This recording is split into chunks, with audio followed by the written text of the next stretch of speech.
दोस्तों इस वीडियो के अंदर हम बात करेंगे कि कस्टम किस तरह से वर्क करता है या कस्टम क्लियरेंस किस तरह से करवाई जाए। कस्टम के मुतल्लिक़ जो मसले मसाइल हैं, ये जो चीज़ें हैं, इनको हम समझेंगे। तो इन चीज़ों को समझने से पहले कि कस्टम क्लियरेंस किस तरह से करवाई जाए, हमें ये समझना पड़ेगा कि कस्टम का जो है सिस्टम है किस तरह से काम करता है, कस्टम क्या चीज़ है और ये क्यों होता है और ये किस तरह से काम करता है, ये चीज़ें हमें समझनी पड़ेंगी। तो दोस्तों ये याद रखिए कि दुनिया का कोई भी मुल्क हो, जब उस मुल्क के अंदर कोई बाहर से प्रोडक्ट आती है तो ज़ाहिर है कि उस मुल्क को जो है उसकी कीमत अदा करनी पड़ती है। उस मुल्क के अंदर किसी भी बंदे को, मिसाल के तौर पर मैं जो है कोई चीज़ बाहर से चाइना से मंगवाता हूँ तो ज़ाहिर है कि यहाँ से मैं पेमेंट भेजूँगा, चाइना जाएगी मुल्क से बाहर, फिर वहाँ से वो प्रोडक्ट जो है मेरे मुल्क के अंदर आएगी और फिर मुझे मिलेगी। तो अब गवर्नमेंट इसमें ये समझती है कि मुल्क का सरमाया जो है वो बाहर जा रहा है,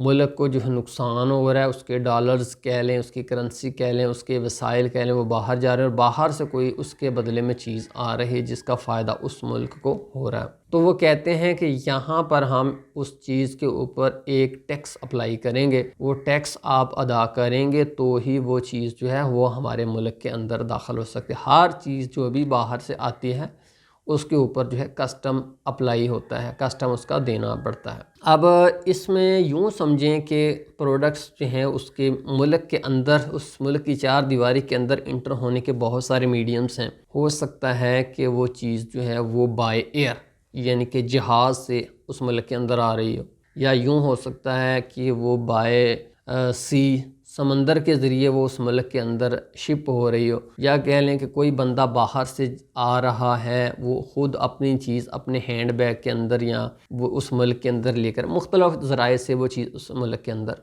होती है। अब कस्टम जो है वो इन तमाम जगहों के ऊपर बैठे हुए हैं। जो ही चीज़ें बाहर से आती हैं तो वो उनको तमाम चीज़ों को कैप्चर कर लेते हैं, तमाम चीज़ों को पकड़ लेते हैं। मिसाल के तौर पर अगर हम कहें कि जो जो एयरपोर्ट के ज़रिए आती हैं, बाहर से बाय एयर आती हैं, तो उनको क्या करता है, वहाँ पर कस्टम ऑफिस है, वो उस फ़्लाइट से आने वाली तमाम प्रोडक्ट्स को अपने कब्ज़े में कर लेते हैं। उसके बाद वो एक एक प्रोडक्ट जो है उनको लेते हैं, उसका टैक्स लेते हैं और फिर वो आगे देते जाते हैं। इसमें आमतौर पर होता ये है कि जो प्रोडक्ट्स इतनी कॉस्टली नहीं होती, जो बिल्कुल सस्ती सी होती हैं, मसलन 2, 4, 10 डॉलर की प्रोडक्ट्स हैं, उनको तो जो है होल्ड नहीं किया जाता, किसी तरह का कस्टम जो है उनसे नहीं लिया जाता, उनको तो वैसे ही क्लियर कर दिया जाता है। अब उसके बाद जो हैवी मालियत की चीज़ें होती हैं उन तमाम के ऊपर जो है कस्टम अप्लाई किया जाता है कि जी इतनी इसकी फ़ीस है, आप दें और उसके बाद ये चीज़ जो आगे जाएगी। अगर आप इसका टैक्स इतने दिन के अंदर अंदर नहीं देंगे तो ये चीज़ हम होल्ड कर लेंगे, उसके बाद जो है इसकी नीलामी कर दी जाएगी और मामला ख़त्म। फिर हम इसको जो भी इसके दाम हैं उसके दामों हम इसको बेच देंगे जिस हिसाब से भी हमारी बिकी। तो दूसरी बात दोस्तों यहाँ पर एक और समझिए कि जब कोई भी चीज़ बाहर से इस मुल्क के अंदर आ रही हो तो कोरियर के ज़रिए अगर वो आ रही है तो उसके ऊपर वाज़े अल्फाज में ये लिखना ज़रूरी है कि इस चीज़ की मालियत इतनी है। उस चीज़ की मालियत जो है उसके ऊपर लिखना वाज़े तौर पर ये कानून होता है।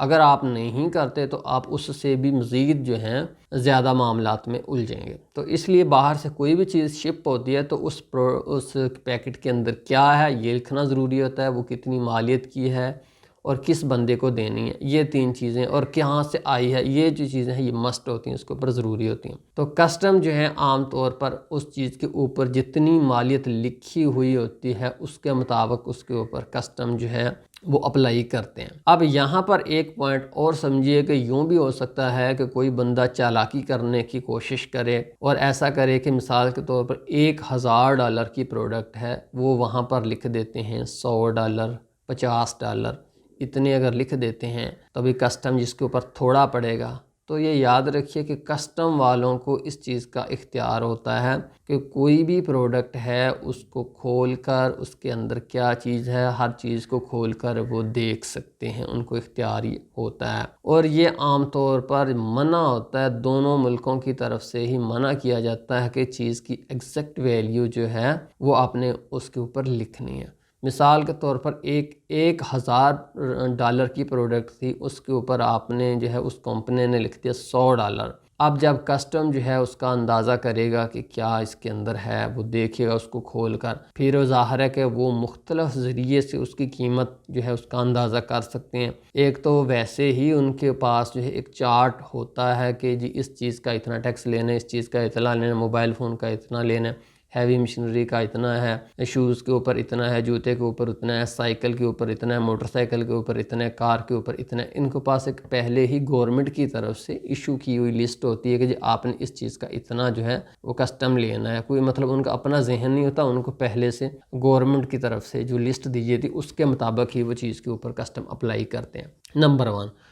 दूसरे नंबर पर अगर आप वो देखते हैं कि इस चीज़ के ऊपर मालियत सही नहीं, तो वो ख़ुद से उसकी कीमत जो नेट से और मुख्तलिफ़ ज़राए से कंफर्म कर सकते हैं। अगर उन्हें महसूस होता है कि इसकी प्राइस जो है वो सही नहीं लिखी गई, और फिर वो उस चीज़ को होल्ड भी कर सकते हैं। इसलिए हमेशा चीज़ के ऊपर जो है उसकी दुरुस्त मालियत ही लिखनी चाहिए। अच्छा जी, हम बात कर रहे थे कि कस्टम वाले तमाम चीज़ों को होल्ड कर लेते हैं और उसके ऊपर जो है वो कस्टम अप्लाई कर देते हैं। आमतौर पर जो बाहर से लोग आते हैं उनके बैग्स जो हैं, उनके बैग्स को भी खोला जाता है, उनकी तलाशी ली जाती है कि उनके बैग्स के अंदर क्या है, और उनके ऊपर भी कस्टम जो है वो अप्लाई कर दिया जाता है अगर उसके अंदर से कुछ मालियत की चीज़ें निकलती हैं। तो इस वजह से पाकिस्तान के अंदर तो कस्टम के अंदर बेइंतहा करप्शन है।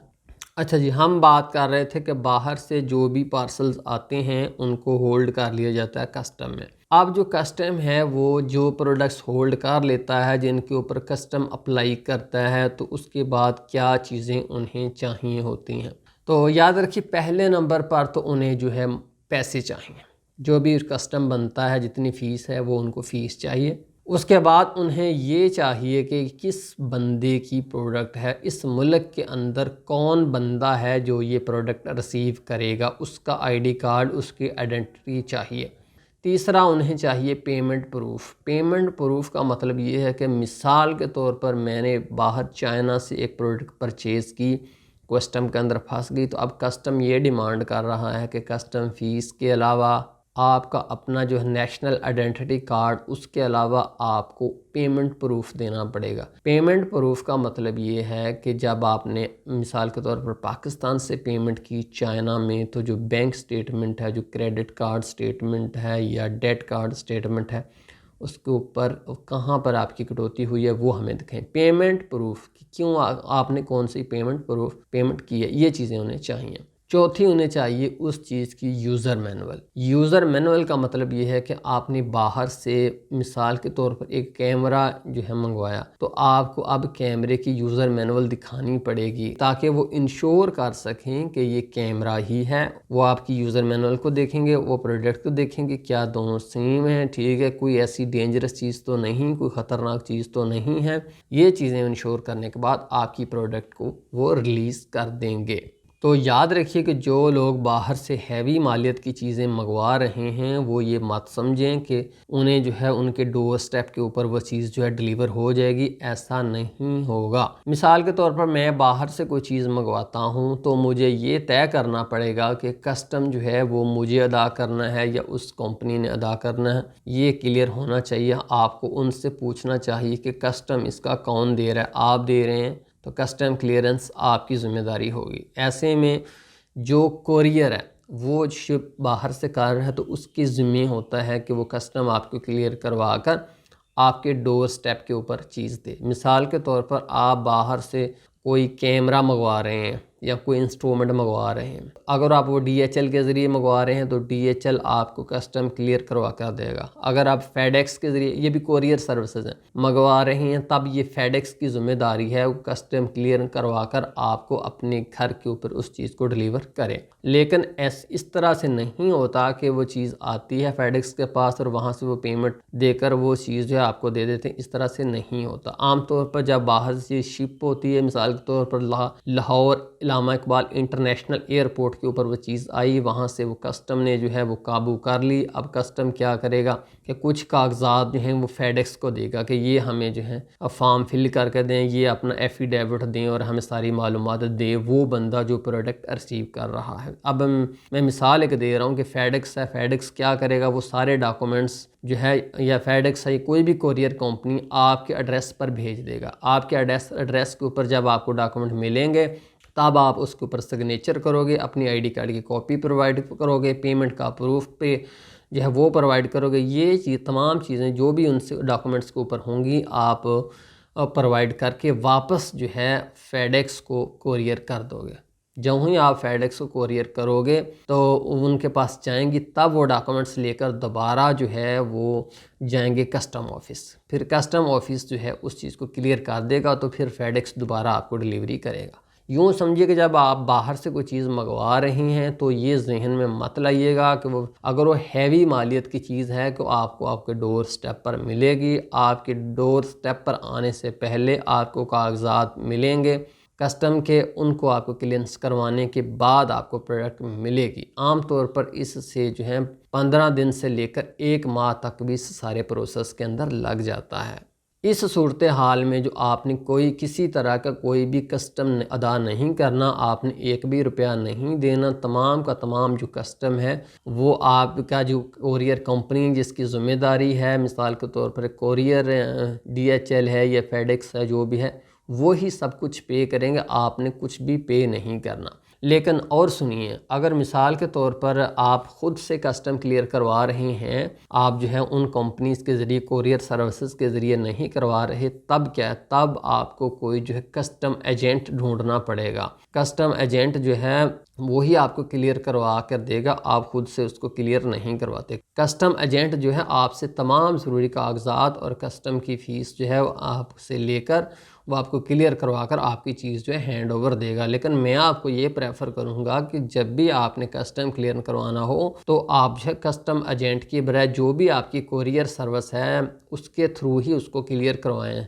उसमें आपको ज़्यादा सहूलत रहती है, और आमतौर पर बाहर से जब भी आप कोई भी चीज़ शिप कर रहे हो वो हैवी मालियत की हो तो आप उनसे क्लियर ये बात कीजिएगा कि ये जो है चीज़ इसका कस्टम कौन पे करेगा, मुझे इसके कस्टम क्लियरेंस चाहिए। देखें ये इतने मामलात इतने ज़्यादा गंभीर होते तो नहीं, लेकिन पाकिस्तान जैसे मुल्क के अंदर जो है कोई भी काम लीगल हो तो उसको जो है करने के लिए नाकों चने चबवाने पड़ते हैं। मुझे नहीं पता कि बाकी मुल्कों का क्या सिस्टम है, लेकिन हमारे मुल्क के अजीम के अंदर, मुल्क पाकिस्तान के अंदर, जिसको कहते हैं ख़राब नहीं, ख़राब तर नहीं, ख़राब तरीन और करप्ट तरीन निज़ाम जो है वो है इसमें। तो इसलिए आप जो है अपनी टेंशन लेने की बजाय आप उनकी ज़िम्मे ही लगाएं।